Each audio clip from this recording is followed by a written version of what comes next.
Looking at all kinds of different security mechanisms, how to implement them, common things that go wrong, and you'll be seeing different ways of being able to attack systems, break into systems, and also different ways of being able to protect systems and prevent them from being attacked. So, one of the things I want to say is that if you find that I'm speaking a bit too fast or anything that you don't understand, do feel free to tell me. I know sometimes I do speak a little bit quickly, so do let me know if I'm talking a little bit too fast. Also, feel free to grab me after the lectures if you want to go over anything, and do feel free to email me at any time with any questions that you've got. It will wake up in a second. You've got to love technology. So my email address is up there. I am ofb@ecs.sutton.ac.uk. Now, another thing I'll just say as well is I like to try to keep these lectures quite interactive and make them a bit more fun. So sometimes I will encourage you to just shout out, so do feel free to do so. The other thing as well is if you've got any questions, do feel free to stick up your hand and I'll do my best to try and answer them. So just to begin, as I said, I like to have a little bit of fun. If any of you have ever seen Have I Got News For You, we're going to do a bit of a quick look through in the news this week. Now see if you can fill in the blanks from any of these headlines. So first of all, Yahoo confirms data breach of at least how many accounts? Have any of you been following this story? Feel free to just shout out the number. 500 million. 500 million is the correct answer. 500 million accounts Yahoo has lost the data for. What about this one? Safe browsing checks fail as 16,000 blank sites hacked this year. Now I'll give you a clue. The blank here is referring to a particular bit of popular web application software. WordPress. WordPress is the correct answer. And WordPress just so happens to be our wrong answer of the game. Brought to you by WordPress. You'll see this will be coming up quite a lot in these lectures. And I've got a bit of a recurring theme here. Just say no to WordPress. The core code of WordPress is filled with security vulnerabilities that are coming out every single week. And then on top of that, there's hundreds of thousands of plugins, all filled with the worst security vulnerabilities that you can possibly imagine. And the first things that people do when they set up a WordPress site is they go online, install a bunch of plugins, install a bunch of themes, and they've made it from going about 10% insecure to about 100% insecure. At which point it only becomes a matter of time as to how long it will take until the site gets hacked. If any of you don't believe me on this and you want to take up this challenge, set up a WordPress site on a public website somewhere, install WordPress, go to the top most featured plugins that are recommended and install 10 of them, install 3 of the top most popular themes, and then don't touch it. Come back in a year's time and I can guarantee you that website will have been hacked, your WordPress will have been compromised, and if you're unlucky, your database will have been attacked, and your machine is probably now part of a botnet. I encourage all of you to take up that challenge if you don't believe me, because that is what is happening all over the internet, everywhere at the moment. The amount of compromised WordPress sites that you see are everywhere, and this is only including numbers that we actually know about. There are people out there who have built tools that will go across all public domain names that are listed and try to access WordPress sites on them. They then build massive directories of WordPress sites, and they go and check them every day, and as soon as an exploit comes out, they just run down the whole list and try to exploit them all. And all you have to do is your site to have been accessed at some point and not to be completely up to date, and WordPress's auto-updating thing tends to break randomly, usually just before a critical update comes out. Again, speaking from experience here, and the site will get compromised. So just say no to WordPress. We'll be seeing a lot of this later. One last one. Hacked Steam accounts are spreading what? Any suggestions? Any thoughts? So if you were to hack a Steam account and then you've got the ability to be able to send messages to people, be able to send stuff to people, what might you send to them as a malicious person? The correct answer is malware.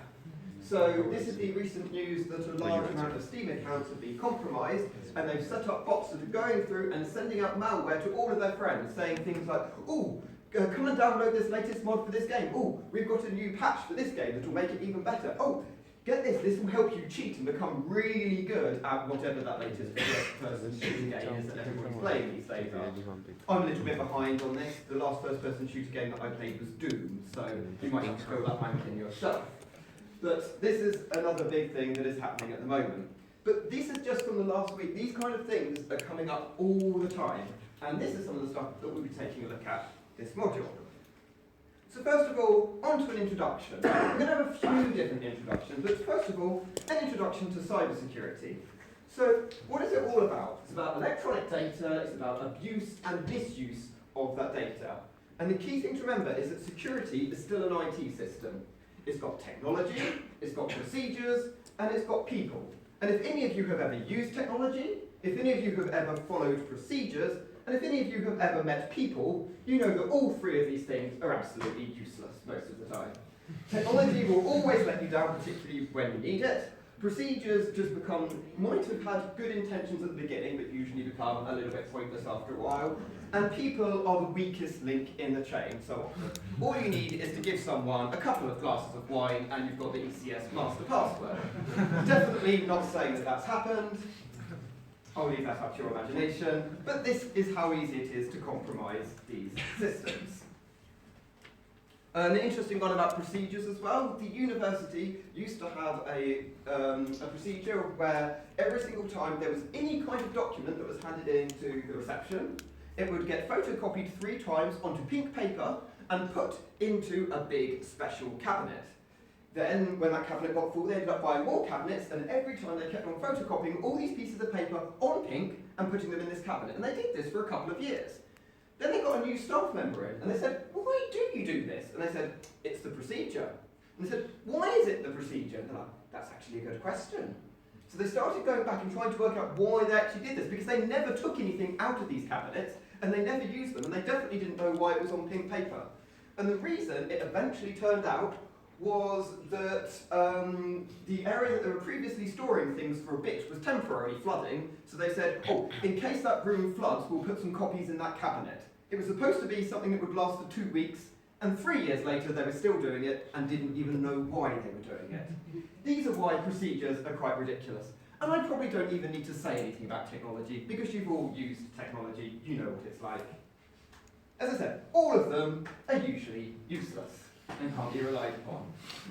As we can see, who can you actually trust out there? There's a really lovely thing on Information is Beautiful that I love, which shows you all of the world's biggest data breaches and hacks out there, and the bubbles are based on the size of compromise from that particular company. You can see there's things like Yahoo there, you've got eBay there.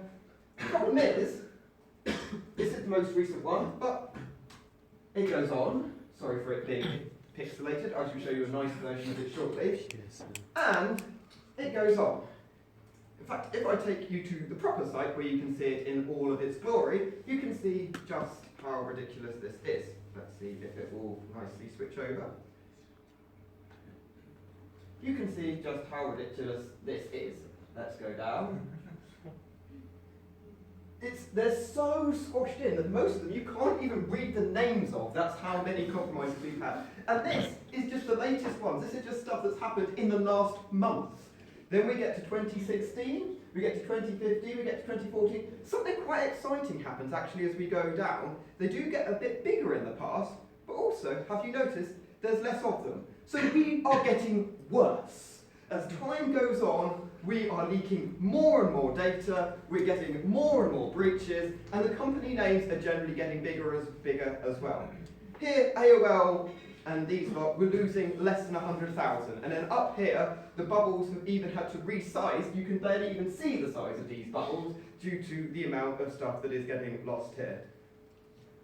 And it's a really cool thing to take a look at, because you can probably find out that at least you have probably used at least one of these services. I'm probably willing to bet that you've actually used about 10 of them. And your data is now out there, and this is contributing to the reasons why you get spam, people are sending stuff to your emails, and probably some of your passwords and stuff that are out there. There are websites out there that will let you put in a password, and you can find out how many times that password has been leaked by people that you thought you could trust with it. This is one of the #1 reasons why they say use a different password on every website, because most of them will end up giving it away unintentionally. But it's quite interesting to just take a look at the severity of this problem and having to ask the question, who can you actually trust these days? These are big names. These are big companies. These are people that you would expect to be able to trust. You would hope that people like the IRS, you would hope that people like MySpace, you would hope that people like Dropbox, eBay, AOL, Evernote, these people, a lot of them who market themselves on having secure services. Evernote advertised itself as being able to store secure, sensitive data and notes that you need without anybody having access to it, and then they leak all of the personal information and passwords that can give access to it. These are the kind of things that we need to be aware of. Now, can we work the magic to get it to go back into the right screen? Oh, it seems we can. So the key message from this is that we are getting worse. And that's why we now have modules like this. 6 years ago, 7 years ago, we didn't need to have cybersecurity modules. 10 years ago, and before that, it was generally only a small pot of competent developers that were developing stuff, and they generally knew what they were doing. Part of the problem is now anyone can code, and it's a really easy thing to get into, and as a result, we've got about 700,000 content management systems written in PHP by 15-year-olds that somehow end up being used by massive companies. We're not entirely sure how this happened, only that it has, and that we now need to deal with it. So now on to us. Sorry, not that. So we've got Ed Saluska, who is the module leader, Gary, and myself. And these are our email addresses if you need to contact us. Do feel free to get in contact if there are any questions, if you've got any suggestions, if there's anything you're not understanding, or anything you want us to go over in more detail. That's what we're here for. To me, I was a student here at Southampton University for all the crimes that came with that. I'm now a teaching fellow here, teaching cybersecurity. That started accidentally and has ended up becoming a long-term thing. Before that, I worked at Netcraft, which is a really good Bath-based company, and I did security consulting there.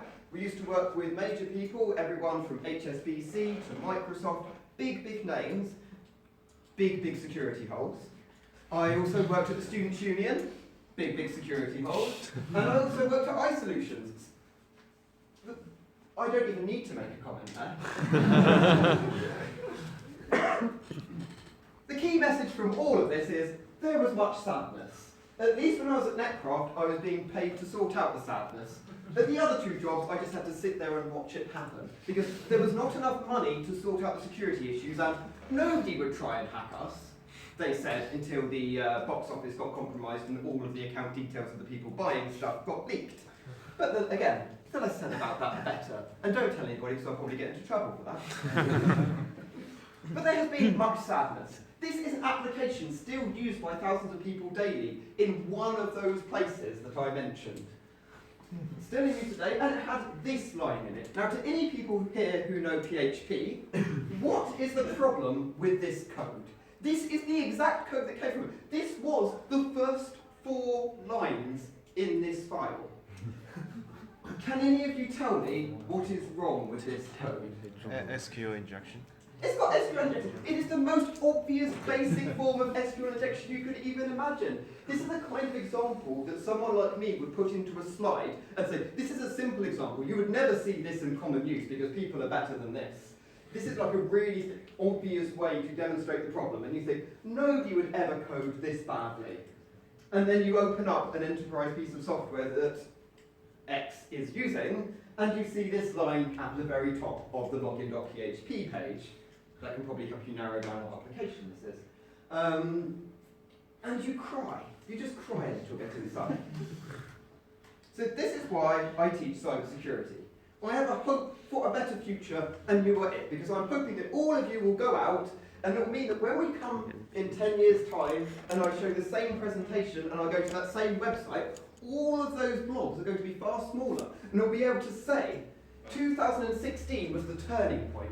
This was the year when it went from all the companies having loads of stuff exported, and then gradually they started getting smaller and smaller, to the point we live in today, where security is barely an issue, and we only have to worry about major infrastructure attacks and cybersecurity attacks in other countries, not little web applications that are being compromised and everybody's data being stolen.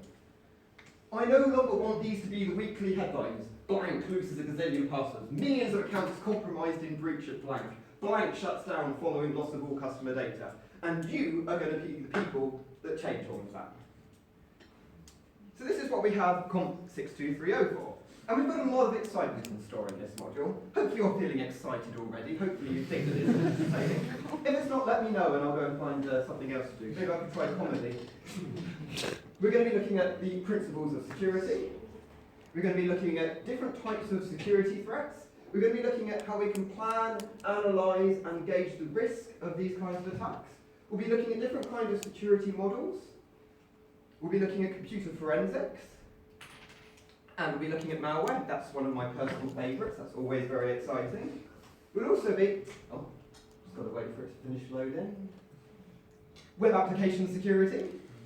Maybe I shouldn't go into comedy, I think that's terrible. Penetration testing. Different tools and techniques. We'll be showing you some of the industry standard tools that are used here and giving you a chance to actually play with them and get to use them. Network security, cryptography, and different types of secure systems. So hopefully, most of those things that you're looking at, you're thinking, that actually sounds quite interesting. I'm rather glad that I picked this module, or I was forced to do this module, but I suppose I can survive. Hopefully we'll have something a bit positive there. Our lectures. So the lectures are here to introduce you to the material. So we've got this one at Tuesday, we've got another one on Wednesday, and they are to introduce you to the material, to signpost you around. So I'll introduce concepts and show you the kind of things that you need to know.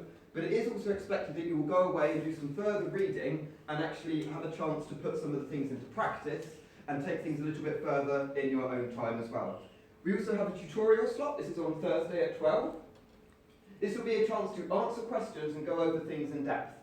And we'll mainly be using this tutorial slot while the coursework assignments are running, because it will run it as a kind of chance for you to come along as a Q&A and say, oh, I'm not sure about this. Could you explain this in a bit more detail? Could you go through this in a bit more depth? And that's what those tutorial slots are for. We won't be using the tutorial slot every week. So unless you hear otherwise, presume that it's not in use unless we tell you, there's a tutorial this week, come along to the tutorial. And you'll be sent around messages, and it will also be on the course homepage if we're using the tutorial slot. We also have the lab slots where we turn the theory into practice. It almost sounds slightly magical, doesn't it? Again, we won't be using the labs every week. These will mostly be running throughout the time that the coursework is set.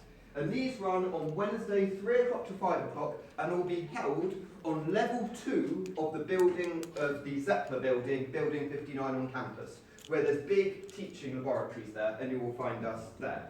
Again, you'll be sent more details about this. We are not having a lab session in this first week. Our first lab session will be next week, when we're going to give you something to have a bit of a go at attacking and breaking. So there'll be no lab and no tutorial this week, but there will be next week. Everything you need about this module can all be found on the module homepage, which hopefully a lot of you have seen already. This is on the box/module/comp6230.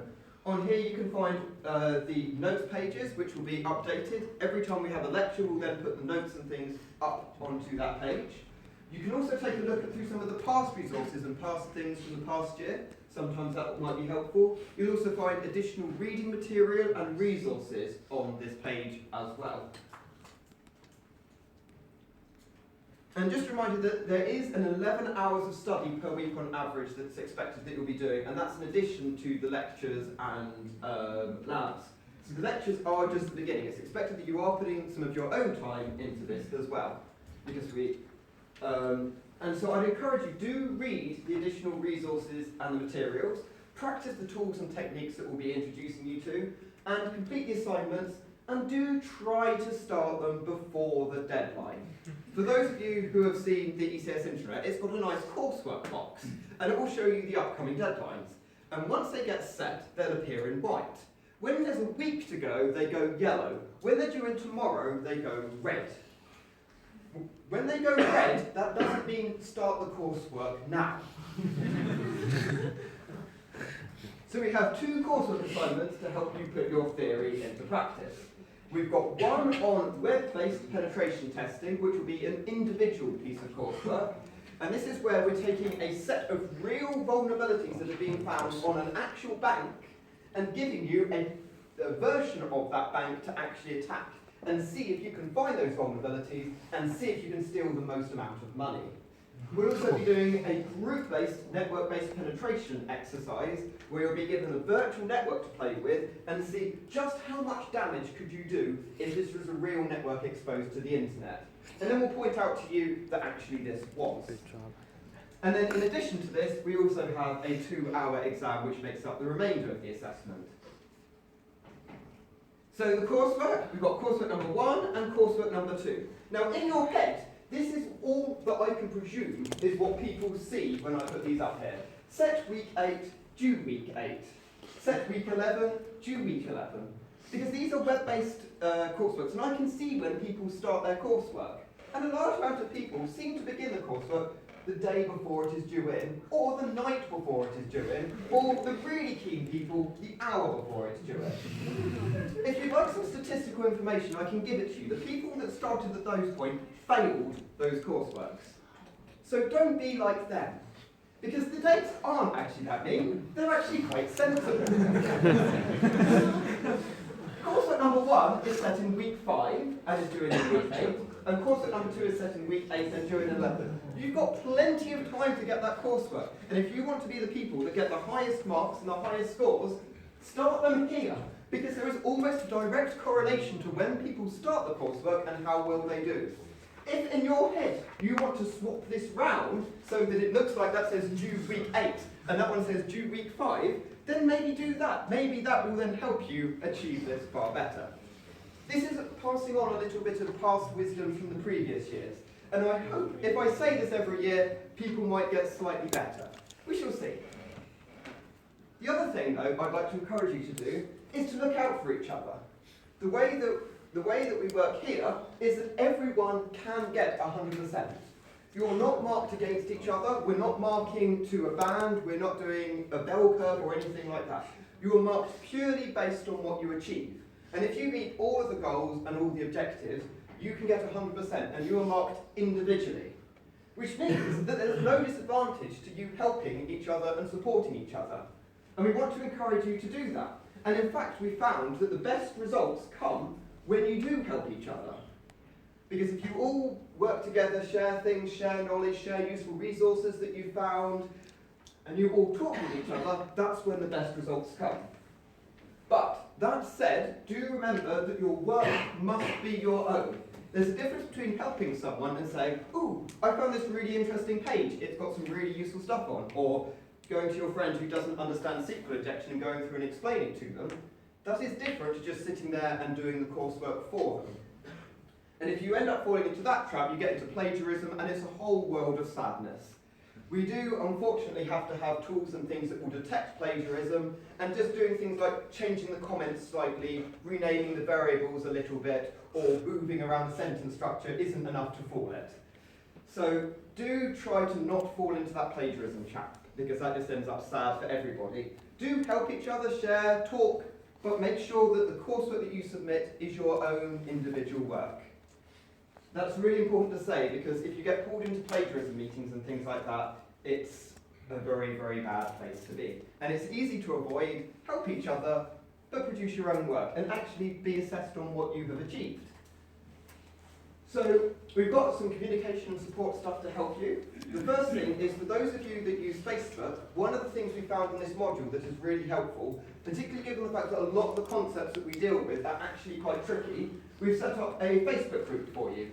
If you go to facebook.com/group/comp6230, you can request to join that group, or otherwise just go to the search box and type in comp6230, and I can then add you to that group. And that will be an extra community where you can post messages, help each other, ask any questions. If you put stuff up there, I will try to help you as well, but quite often other people from the class will help out too. And we found that's been very, very beneficial in previous years. So I would encourage you to make use of that. If you don't use Facebook, there is an alternative. We have a course mailing list, which is comp6230@all.sodom.ac.uk.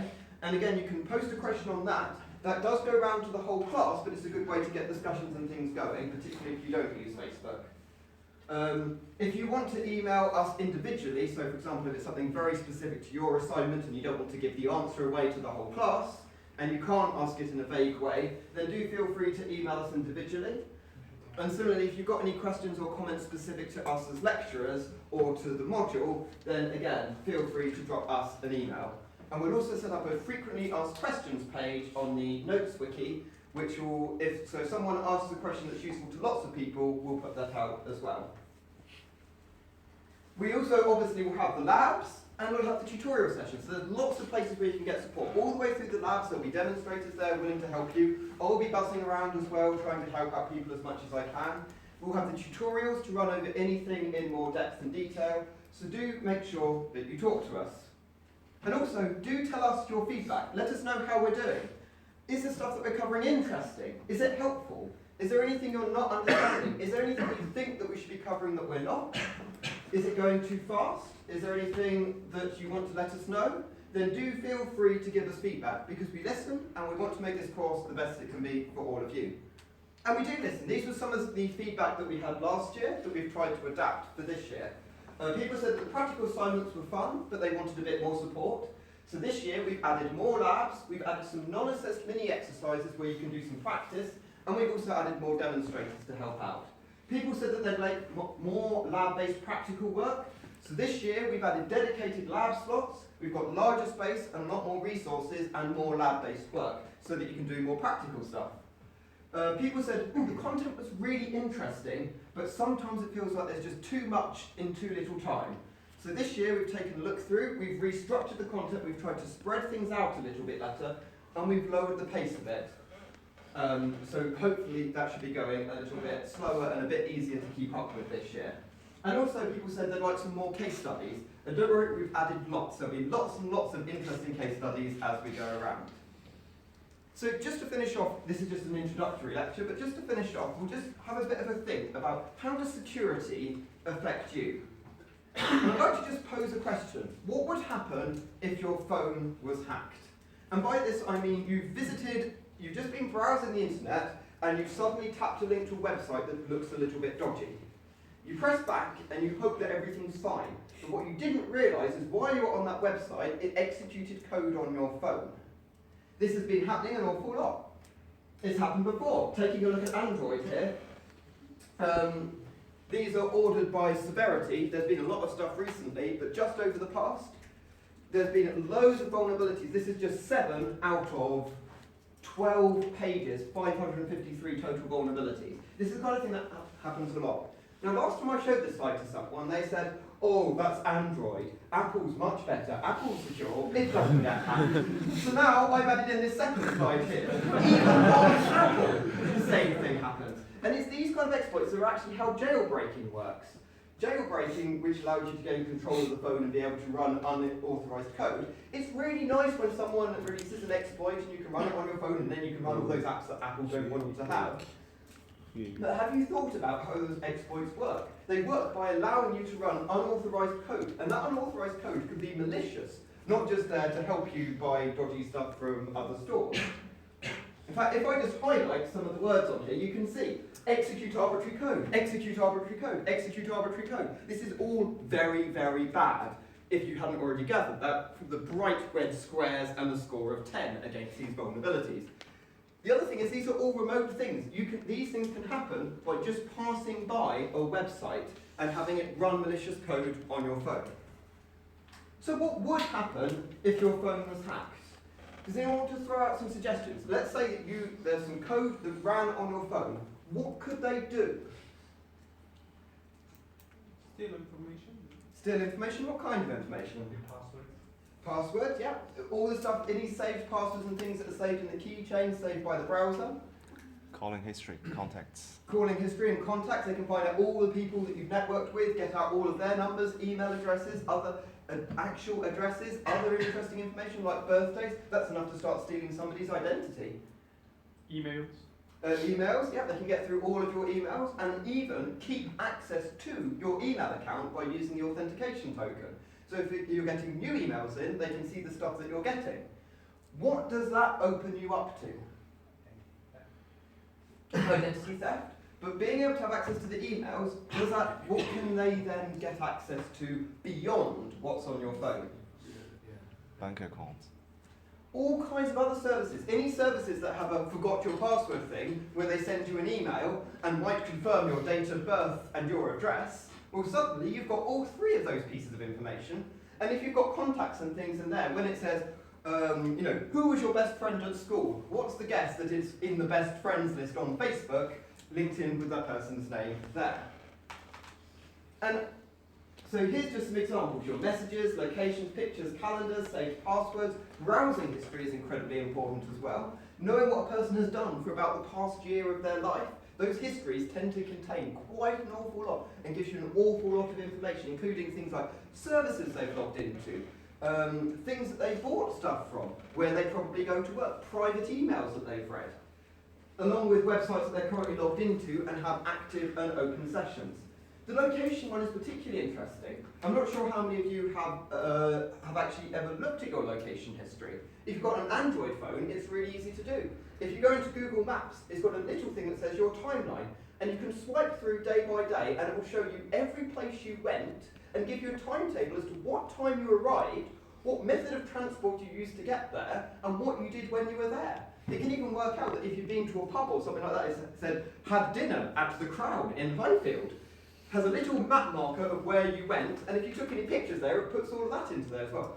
Really, really cool because it's a personal diary, but really quite scary when you think that someone has access to all that data and can look through it all.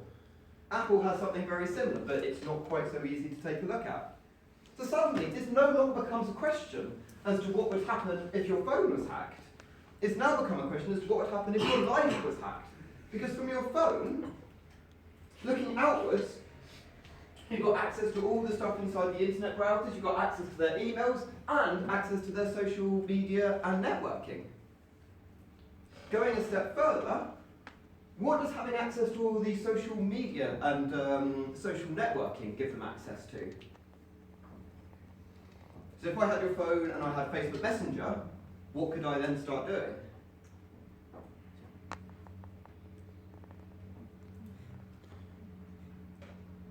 I could start contacting your friends. I could start contacting your family, and they wouldn't know it wasn't really you. I could start asking them personal questions. I could start asking them questions to help me steal the identity even further, or get them to do things for me, and they would presume it was coming from you. I could take over your online identity, both with family and with friends. And from emails and having access to the web browser, what are some of the high priority websites that I might like to gain control of or gain access to? Bank accounts. Bank accounts, yeah. Social media. Social media, we've already covered, but yeah.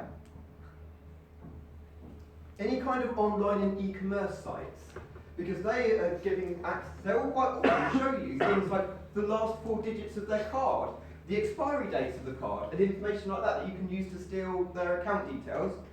But even better than that, most of them even have access to things like Buy It Now, or PayPal has recently introduced its skip login and just allow me to buy things instantly without needing the password feature.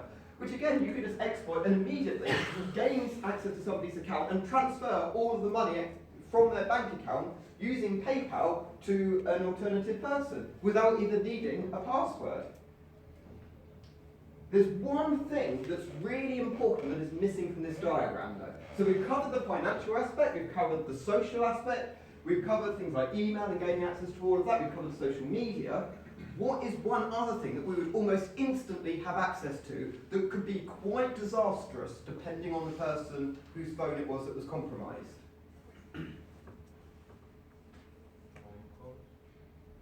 Sensitive information. Sensitive information, yes, but where is it stored and what kind of sensitive information? Well, to the work-related information. Yeah, work-related information is good. How many of you use some kind of cloud storage? How many of you have stuff in Google Drive, or in Dropbox, or in Box, or in OneDrive, or things like that? So much of our life now is stored in documents in the cloud because it's just really simple. Having your Dropbox, it just works everywhere and all of your files in it. How much personal data in there? How much stuff is in there that you would really, really not want somebody else to gain access to? How much damage could they do with that? It's one thing for you to be a personal individual, and if they got that, they might gain some extra passwords, extra access into things, and be able to take over your life. But if you're working at university, we've got some university lecturers who keep their entire research portfolio, research data and stuff like that in Dropbox for convenience and ease. Losing that kind of stuff is bad, but then you go a step above that. People that are like CEOs and executive of companies that have really important financial information, financial records, user account details and things like that, all stored in these cloud services. And how many of people have their phones set to auto log in and stay connected with a session, because that way you just tap the icon and all of your files are already there. After all, it's fine because you've got a passcode on your phone, so it doesn't matter that people can log into that stuff instantly until your phone gets compromised. And that's why this is such a big thing now. So hopefully this has been a bit of an interesting introduction for you. We've highlighted some of the initial concepts and we're going into a lot more detail in our following lectures to come. Does anybody have any questions? Yeah? How can I guess those slides? These slides will be put up onto the ECS module page that I showed earlier. It'll probably take me a couple of hours or so to upload them, but they should be up by the end of today. So I'll put them up, upload them, and then if you go to Ollie's lectures on there, there'll be a link through to this set of slides.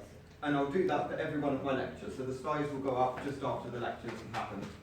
I prefer to put the slides up after the lectures, because as you probably noticed, I tend to be a little bit crazy and a little bit jumpy, and I add quite a lot of stuff. And these slides probably wouldn't make much sense until after the lecture.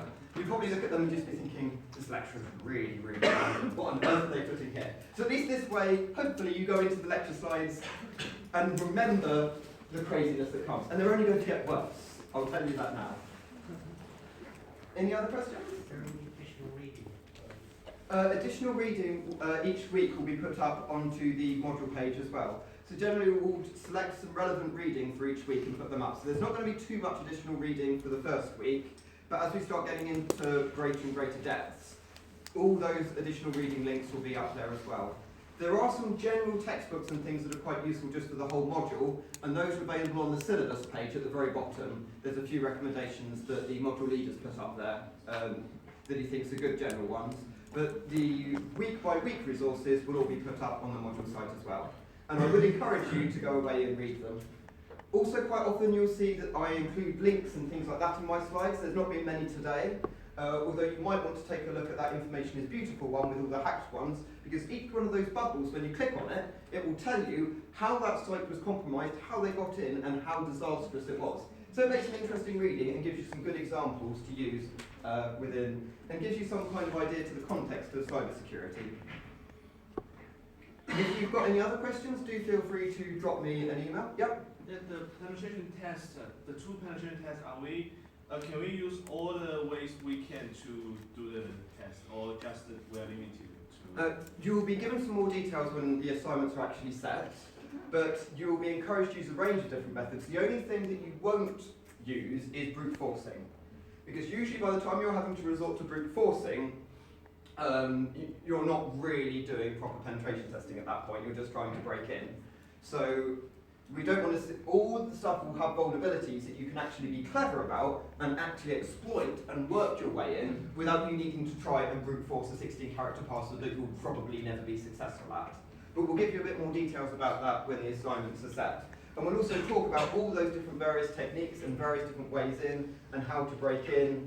That will be covered in all the lectures. And we'll give you a chance to play with all of those as well. Yeah, if you've got any more questions, then do feel free to drop me an email. All the details and things are up on the module site. And just as a final thing, have you found this interesting? Has it been a good lecture? It's always nice to get feedback. Yeah.